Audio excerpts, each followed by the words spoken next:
Alright, this is the second part of Chapter 10, Kishu 4, and we'll be looking at the challenges that subsistence farmers face, and then specifically look at the ways to increase the global food supplies. There's 4 different ways. The concept list would be looking specifically at Esther Bostrup's thesis, and desertification, deforestation, what's the green revolution, its benefits and the drawbacks, what's biotechnology, see there's a typo there, genetically modified organisms, what's aquaculture, and then the globalization of agriculture with the issue of food security, undernutrition, famine, global markets. All right, unlike challenges that are faced by commercial farmers who they grow too much food, for subsistence farmers they are not able to grow enough food because they have a rapidly growing population. So that's the main challenge for subsistence farmers, is not enough food. And we think about Malthus's theory, which he predicted the population would grow beyond the ability for that population to feed themselves. And we see that happening in certain parts of the world, especially developing nations. So Esther Bostrup, she saw this, and she identified a theory that as the population increases, as it grows, people in their cultures just adapt. They're compelled to grow more food, use the land more intensively to feed their increasing population. And she sees that they do this in 2 ways. So this is looking at her theory. Bostrup, remember we talked about, she is like the mother of possibilism. So she sees that people adapt to their environment and do what needs to be done so they can continue to live a comfortable life. So these are 2 ways that she says that growing populations will increase their food, their crop yield, in these 2 ways. One is that they'll just increasingly use the land more intensively.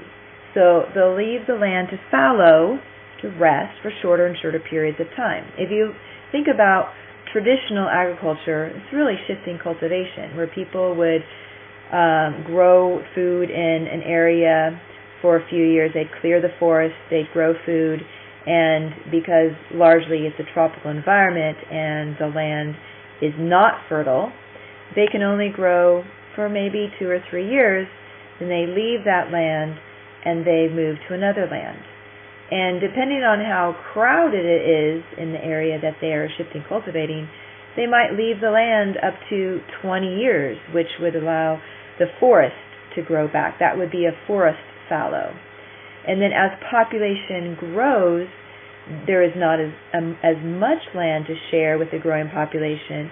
So they'll see that they'll leave the land fallow for shorter and shorter periods of time. So maybe leaving it every 10 years, you might get back to it. That would be enough for bushes to grow.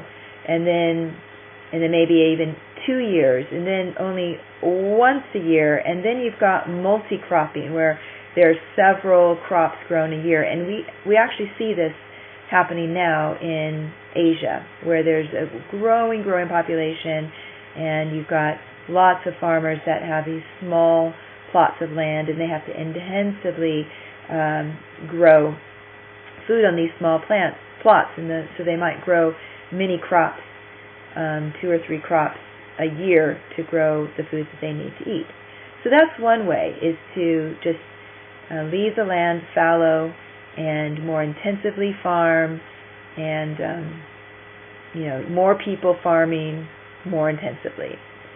The other way to increase your crop yield would be to use the type of technology that we see in MDCs. This is what has allowed MDCs to grow more than what they need, is these new farming methods like higher yield seeds, using fertilizer, using pesticides, using machinery that's developed specifically for that crop. So this is another way to increase their yield. So a few problems, or specifically in wanting to expand their production. So if LDCs, developing nations, are wanting to use the high-tech methods, the new seeds, the genetically modified seeds or high-yield seeds, fertilizers, pesticides, machinery, all that costs a lot of money. And if they don't have the money for that, they need to get it somewhere. So often what happens is they would grow a crop that they could sell. And in selling that crop, they can get that money to grow the crops that they need to eat.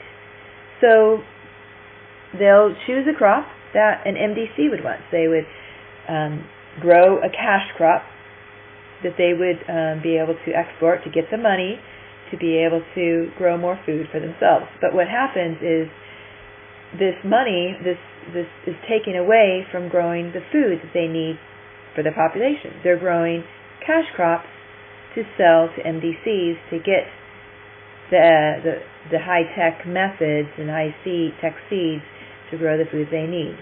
So the land is being converted from growing food for themselves to growing cash crops for MDCs. So often LDCs will grow crops that are very profitable, and those often are drugs. You see in Afghanistan, you see a lot of opiates for heroin grown there because it is very profitable for farmers. You see in Colombia growing cocaine, again because it is more profitable and they can get the money that they need to survive. So that's definitely one of the problems. All right, on to the last little bit, which is the strategies to increase the food supply. You should know these four. These are possible strategies. Some of them work well, some of them not so well. One would be just to expand the land area. So you have a certain amount of land area now that's growing crops.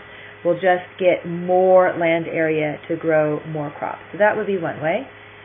You keep the land that you have currently used, but you just make it more productive. Get more crop out of that land. So more intensively grow on the land that you already have in use. Another way would be to identify new food sources. So think outside of the box. What other things can we eat that maybe is not what we're thinking traditionally? And then increase the exports in needy countries. If most of the food need is in LDCs, we have growing population, and there's too much food in LDC or MDCs, well then just share more. So these are some strategies I'm going to go over briefly, and then we'll go over these more in depth in class. So one, expanding the land area. Basically, scientists don't believe that is even possible. That we've already, using all the land that we can, and overusing the land is going to degrade the land. We'll have deforestation. This map here is looking at desertification, more land becoming like a desert. You see the topsoil being eroded, but when we over-farm, over-graze our areas that we already are farming. So this is not a viable option for most scientists who believe that we cannot do this. It's not a good option. Increasing the productivity land, this would be more intensively growing. And green revolution basically is this, where you are using the innovative high-tech seeds and fertilizers and more water to grow more products in the land that you have. And looking at the green revolution, it's a very similar idea to the medical revolution in that these high-tech methods were developed in MDCs, And then starting around the 1950s, they started sharing this agricultural technology with places that were dealing with a lack of agricultural products for their growing populations, beginning first in Mexico and then rest of Latin America and in Asia. Really did not touch Africa. And basically, Green Revolution is a higher output of crops per acre and creating these seeds that allow for a higher output. These seeds respond better to fertilizers. They grow faster. And Norman Borlaug is the father. And we'll look more at depth in class. Also, something just to kind of as a little bit of a review, the Green Revolution is one of 3 agricultural revolutions. And these agricultural revolutions are when there was a marked increase in food production. And you should know these 3 agricultural revolutions. The first one being the Neolithic Revolution, where hunter-gatherers settled down and started growing food, becoming agricultural communities instead of hunter-gatherer communities. And you see the beginning of civilization in these river valley societies where this happened. The Industrial Revolution would be the second agricultural revolution, largely this new innovation of farming and transportation and even food preservation practices. There was an increase in food. This also was the enclosure movement also was a part of this, where you had more efficient farms that were larger because of the consolidation of small family farms. So this Industrial Revolution would be the second agricultural revolution, with this increase in food, which occurred simultaneously with an increase in population in Western Europe and the United States and North America. And then Green Revolution, like I said, is basically like the medical revolution, where you've got the technology that was developed in the Industrial Revolution and then further later was being shared with LDCs, and the diffusion was from these North America to other places, and you can see the different types of diffusion here too, and how it diffused. All right, moving on. Number 3, which is to identify new food sources as far as increasing the food supply. So fishing more from the ocean, fortifying the food so that it is more protein rich and nutrient rich.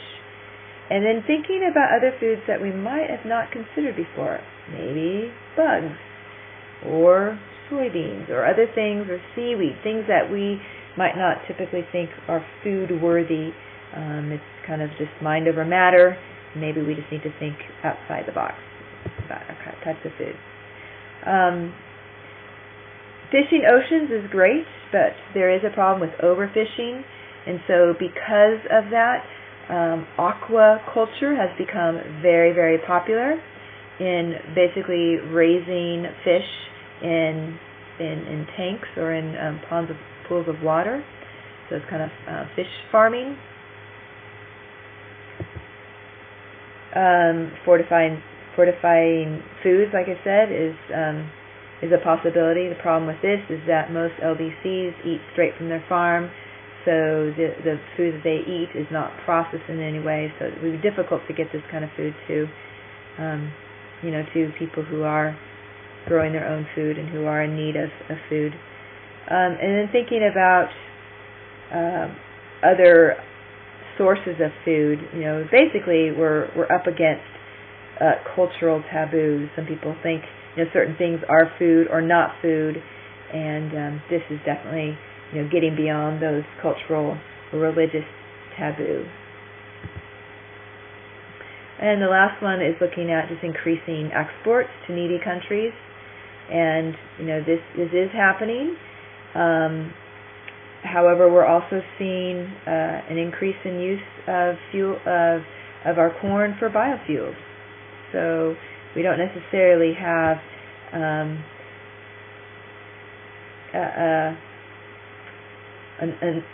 ever-expanding increase of food that this is a viable option for the long term.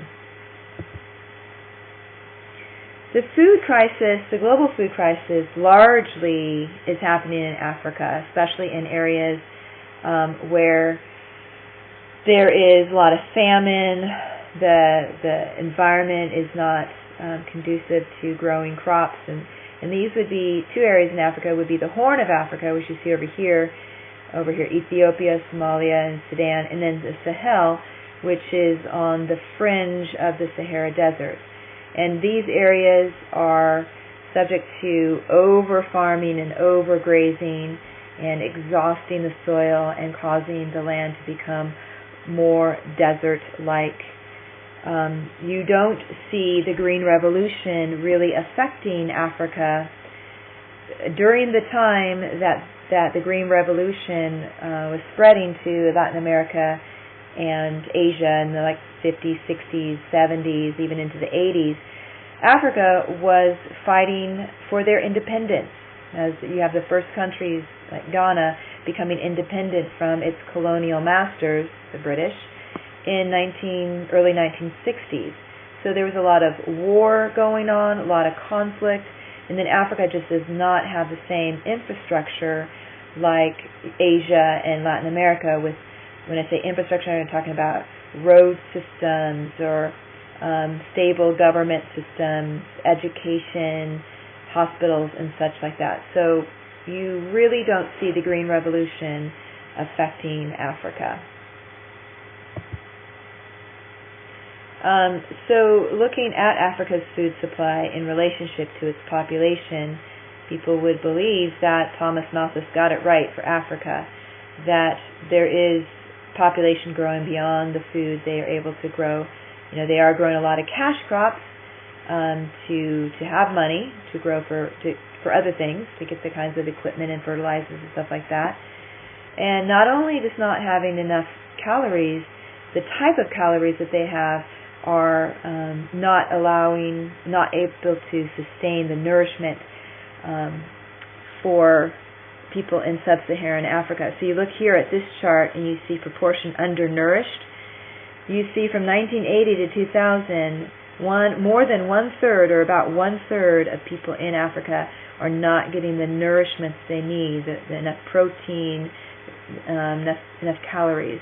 Where you see a decrease in the people who are undernourished in these other areas, Asia and Latin America, who have been able to take advantage of the Green Revolution. The little insert in your book about genetically modified organisms in Africa is interesting. So, like I said, the Green Revolution really did not diffuse Africa because of what was going on with European imperialism and their fight for independence. And so you see, high yield seeds and use of fertilizers and irrigation systems and machinery and stuff like that not really going to Africa during this time. But today, Africa is very much opposed to using the genetically modified seeds that the United States has been trying to get them to use. And so Africa has been very resistant, and these are some of the reasons why they've been resistant. One is that they feel like there is a safety concern, that these genetically modified seeds will be harmful to human health, maybe lower the resistance to the antibiotics. They feel like it will endanger the environment. It will destroy the environment and destroy local agricultural diversity, local seeds that they use already, and introducing the genetically modified seeds would destroy that local diversity of seeds. Africa exports most of their agricultural products to Europe, and Europe is vehemently opposed to genetically modified seeds. So if they use the genetically modified seeds, it will basically destroy their business because Europe is a huge export partner. And the other thing would be is that Africa is afraid of becoming too dependent on the United States for their seed supply. At least in the past, Monsanto, which is probably the largest company that creates genetically modified seeds, they had introduced a little terminator gene in the seed, and this terminator gene prevented farmers from saving their seed to use to grow next year's crop. And so if you cannot save your seed, you need to buy new seed every year. And so doing this would make them more dependent on MDCs to continue to get their seeds. So these are the reasons why Africa would be opposed to using genetically modified crops.